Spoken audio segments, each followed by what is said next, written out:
Recent గా నాన్వేషణ మాట్లాడిన మాటల్లో మళ్ళీ ఇంకొక గొడవ కూడా మొదలైపోయింది. ఇండియాని ద్వేషిస్తూ శపిస్తూ ఉన్నాడు. మీరు ఇట్లా ఉంటారు 2026లో 2026 నాది అని మాట్లాడుతున్నాడు. 2026 కాదు 2036 కూడా అతందే. నేను చెప్తున్నా కదా, ఇలా ఉంటే అన్ని రోజులు అతనియే. గట్టిగా చెప్తున్నా, ఆడంత ఎదవ ఇంకోటి లేడు. ఎదవలా ఉంటే ఎదవలదే కదా అన్ని కాలాలు. సో మా అమ్మ నన్ను ఎదవని తిడుతుంది కాబట్టి నేను అన్ని రోజులు న్యాయం చెప్తున్నా. ఇప్పుడు నేను ఎదవని వాడిని తిడుతున్నా, వాడు ఎదవే కాబట్టి వాడి అన్ని కాలాలు.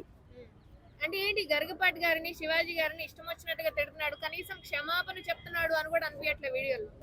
అదేంటంటే ఫాలోవర్స్ తగ్గిపోతున్నారు, రోజు రోజుకి ఫాలోవర్స్ తగ్గిపోతున్నారు. సో ఏంటంటే సబ్స్క్రైబర్లు తగ్గిపోతున్నారు. అందరు తగ్గిపోతున్నప్పుడు ఏంటంటే అరే నాకు రేపటి నుంచి ఇన్కమ్ జనరేట్ అవ్వదు కదా అని చెప్పేసి ఏదో ఒక సారీ ఇసిరేద్దాం, ఏదో ఒక క్షమాపణ ఇసిరేద్దాం అన్నట్టుగా మాట్లాడుతున్నాడు. కానీ అసలు గట్టిగా మాట్లాడాలంటే నాన్ వెజ్ లాంటి చెత్త నా కొడుకు ఇంకో లేడు భయ్యా. నేను నిన్న ఒకటి లైవ్ చాట్ చూసిన బ్రో. సో ఒక లేడీస్ వచ్చి మాట్లాడింది. ఆ లైవ్ చాట్లో ఏంటంటే వచ్చి మాట్లాడింది, నేను ఒక ఫ్యాన్గా మాట్లాడతాను, నేను ఒక బ్రదర్గా మాట్లాడతాను అని చెప్పింది ఆమె.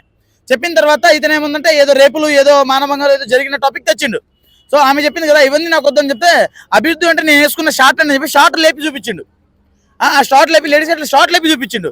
సో ఈ అభివృద్ధి గురించి ఏదో మాట్లాడుతున్నాడు కదా మాట్లాడి అనుకుంటే ఆ అమ్మాయి వెళ్ళిపోయింది. నువ్వేదో చూపిస్తావు నాకు అవసరం లేదు, వెళ్ళిపోయింది, సైడ్కి వెళ్ళిపోయింది. వేరే ఆవిడ వచ్చింది. వేరే ఆవిడ వచ్చినప్పుడు చూశారు కదండి ఆ ప్రతివత ఎలా వెళ్ళిపోయారో. ప్రతివత అంటే ఏంది బ్రో, నాకు అర్థం కాదు. నీ అమ్మని పట్టుకుని ప్రతివత అంటే నువ్వు ఒప్పుకుంటావా? నా హిందూ మహిళని నువ్వు ప్రతివత అంటే పట్టుకుని ప్రతి ఒక్క అమ్మాయిని ప్రతివత అని చెప్పుకుంటూ వెళ్తావా? అంటే ఒక అమ్మాయిని నువ్వు ప్రతివత అని చెప్పి రైట్ ఎవరు ఇచ్చాను నీకు? నువ్వు ఎక్కడ చూసినావు వాళ్ళని అట్లా? అది అడుగుతున్నాను, అడగండి.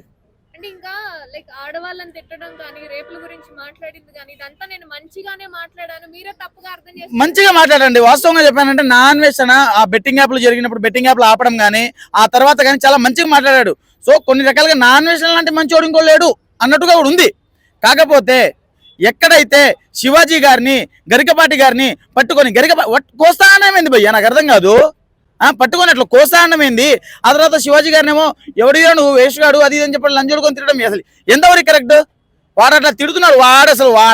వాడు రావాలి కానీ వాడు ఇండియాకి వస్తే వాడి గుర్తుకు వస్తా భయ్యా ఖచ్చితంగా. నేనైతే ఇండియాకి రాను, నేను ఇండియాకి వస్తే నా పిల్లలు పాడవుతారని చెప్తున్నాడు. అదే కదా, పుట్టింది వాడు ఫారెన్ లో పుట్టిండేమో, మళ్ళీ వాళ్ళ అయ్యే ఫారెన్ లో ఉన్నాడేమో వాడిని నాకు తెలిసి. ఈ అమ్మ వాడు పుట్టింది ఇండియాలో, పెరిగింది ఇండియాలో, చదువుకుంది ఇండియాలో, తిన్నది ఇండియాలో, తిరిగింది ఇండియాలో, యూట్యూబ్ ఛానల్ స్టార్ట్ చేసింది ఇండియాలో. ఇక్కడ స్టార్ట్ చేసి ఇక్కడ నుంచి ఇండియా మీద అసలు వాడిని సబ్స్క్రైబ్ చేసుకున్న వాళ్ళందరూ ఇండియన్సే. ఆల్మోస్ట్ అంతమంది ఇండియన్స్ సబ్స్క్రైబ్ చేసుకున్న వాళ్ళు నా కొడుకు అంత దూరం వెళ్ళి బతికి మన మీద బతుకుతున్నాడు. నా కొడుకు మనల్ని ఇప్పుడు కాదు అంటున్నాడు. చెప్తున్నా అంటే ఏంటి అంత ధైర్యం ఏంటి? అంతమందిని తిట్టి కనీసం గరికపాటి గారికి కనీసం క్షమాపణలు కూడా చెప్పలేదా ఆ మాటలు మాట్లాడి? చెప్తున్నా కదండి, వాడంతా ఏదో ఇంకో లేడు. సో ఆ క్షమాపణలు వాడు చెప్పడు. అది చెప్పినా కానీ అది మనకు కన్వే అయ్యవు. ఫస్ట్ ఆఫ్ ఆల్ వాడు క్షమాపణ చెప్పినా కానీ వీరేంద్ర బాబు ఇట్లా చెప్తుండు అన్నట్టే అవుతాయి. ఎందుకంటే వాడు మనస్ఫూర్తిగా క్షమాపణ చెప్పిన రోజు మనందరికీ అర్థమవుతుంది. సో వాడైతే మనస్ఫూర్తిగా క్షమాపణ చెప్పట్లేదు కాబట్టి అవన్నీ క్యారీ అవ్వదని చెప్పి నేను అనుకుంటున్నాను.